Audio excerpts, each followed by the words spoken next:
Hello friends, வணக்கம் and welcome to my favourite recipes Tamil.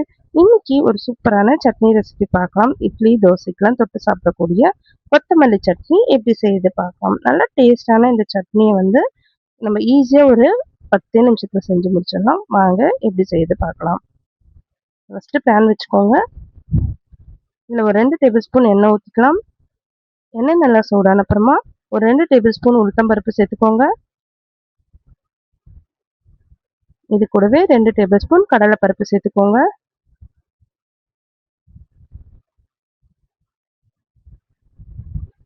இது கூட 2 வரமிளகாய் சேர்த்துக்கோங்க.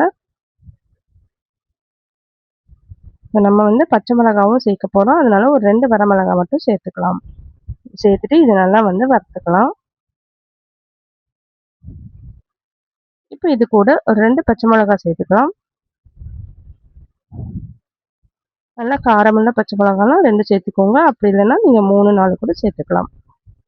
இப்போ இது கூட ஒரு சின்ன துண்டு இஞ்சி பொடியாக அரைஞ்சு சேர்த்துக்கலாம். 1 கப் அளவு தேங்காய் துருவல் சேர்த்துக்கோங்க. நான் இன்னைக்கு ஒரு கட்டு கொத்தமல்லி எடுத்திருக்கேன். அதாவது ஒரு 2 கப் அளவு கொத்தமல்லி வரும். அதுக்கு 1 கப் அளவு தேங்காய் சேர்த்துக்கலாம். இப்போ கொத்தமல்லி சேர்த்துக்கோங்க. நல்லா க்ளீன் பண்ணிவிட்டு ஒரு 2 3 வாட்டி வாஷ் பண்ணிவிட்டு கொத்தமல்லி சேர்த்துக்கோங்க. இந்த மாதிரி சின்ன சின்னதாக கிள்ளி சேர்த்துக்கலாம். சேர்த்துட்டு நல்லா வதக்கிக்கோங்க. இந்த அளவுக்கு நல்லா வதங்கட்டும். நல்லா வதங்கின அப்புறமா ஸ்டவ் ஆஃப் பண்ணிடுங்க.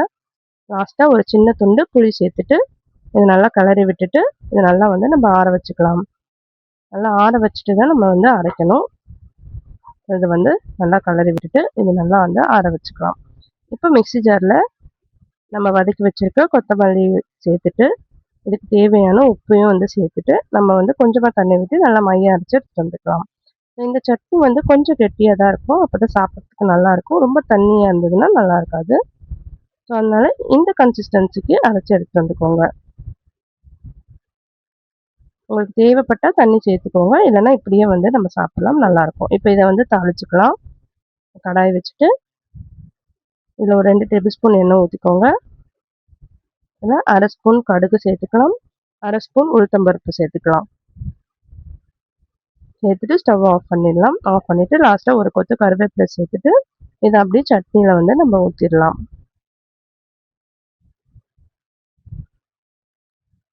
ஊற்றிட்டு இதை நல்லா கலரி விட்டுருங்க.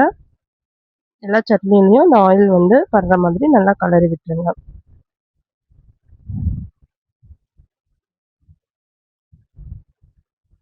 அவ்வளோதாங்க, சூப்பரான கொத்தமல்லி சட்னி ரெடி ஆயிடுச்சு. இது இப்போ நம்ம சுட சுட இட்லி கூட சர்வ் பண்ணிடலாம்.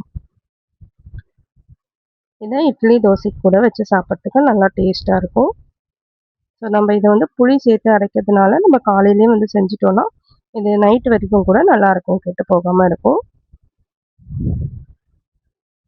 நல்லா சாஃப்டான இட்லி கூட சூப்பரான கொத்தமல்லி சட்னி வச்சு சாப்பிட்டோன்னா செம்ம டேஸ்ட்டாக இருக்கும். ஸோ நீங்களும் செஞ்சு பாருங்கள். செஞ்சு பார்த்துட்டு எப்படி இருந்ததுன்னு கமெண்ட் பண்ணுங்கள். இந்த வீடியோ பிடிச்சிருந்ததுன்னா மை ஃபேவரட் ரெசிபீஸ் தமிழை சப்ஸ்கிரைப் பண்ணிக்கோங்க. லைக் பண்ணுங்கள், ஷேர் பண்ணுங்கள். தேங்க்யூ ஃபார் வாட்சிங்.